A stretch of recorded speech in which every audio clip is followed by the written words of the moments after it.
राहुल गांधी थे, उन्होंने कहा कि बिहार में दलितों का अपमान हो रहा है, कास्ट सेंसस जो हुआ है वो फर्जी है। भाई राहुल जी ने जो कहा, तो जब यहाँ कास्ट सेंसस हुआ तो राहुल जी की ही तो सरकार थी, उस समय तो महागठबंधन की सरकार थी। राहुल जी को जो लोग ब्रीफ करते हैं वो ये भी नहीं बताते हैं कि कास्ट सेंसस जब हुआ तो महागठबंधन की सरकार थी जिसमें कांग्रेस भागीदार थी। तो अगर राहुल जी ने ये टिप्पणी की है कि कास्ट सेंसस गलत हुआ है तो उसके लिए कुछ जिम्मेवारी उनको खुद भी लेनी पड़ेगी। मैंने कल इसको लार्जर पर्सपेक्टिव में भी कहा कि बिहार में अगर दलितों के साथ या बिहारियों के साथ, बिहार के किसी वर्ग के साथ अन्याय हो रहा है तो कांग्रेस को भी उसकी जिम्मेवारी लेनी पड़ेगी। 30-40 साल तक यहाँ आप अकेले अपने दम पर सरकार चलाए, तब भी बिहार देश का सबसे गरीब और पिछड़ा राज्य था। जब लालू जी के साथ मिलकर आपने जंगल राज में अपनी हिस्सेदारी भागीदारी की, तब भी बिहार में जो दुर्दशा थी आपसे छुपी हुई नहीं थी। जब यूपीए की 10 साल सरकार रही तब भी आपने बिहार के लिए कुछ नहीं किया।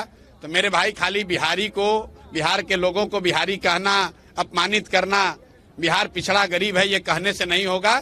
बिहार के लिए आपको कुछ करना भी होगा। बिहार वो दुधारू गाय बन गई है पॉलिटिशियंस के लिए, जो सोचता है कि बिहार से 25-30 को एमपी जीत कर आए, दिल्ली में हमारी सरकार बनी रहे और बिहारी जैसे रह रहा है वैसे ही रहे। कल आपने देखा मुख्यमंत्री कह रहा है कि 20 साल पहले यहाँ कोई कपड़े नहीं पहनता था। तो ये कितने शर्म की बात है कि अपने राज्य का मुख्यमंत्री ये कह रहा है कि बिहार का लोग कपड़ा नहीं पहनता है।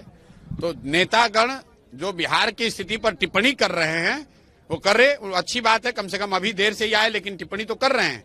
लेकिन उनको कहीं ना कहीं इस बात का भी संज्ञान लेना चाहिए कि जो बिहार में आज दुर्दशा है उसमें आपकी भी कोई ना कोई भूमिका रही है, उसके लिए भी माफी मांगिए।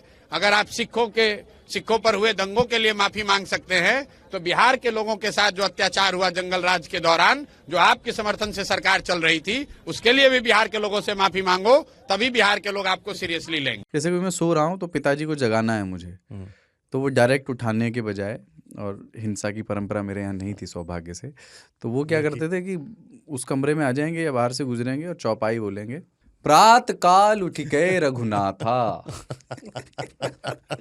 मात पिता गुरु नावई माता।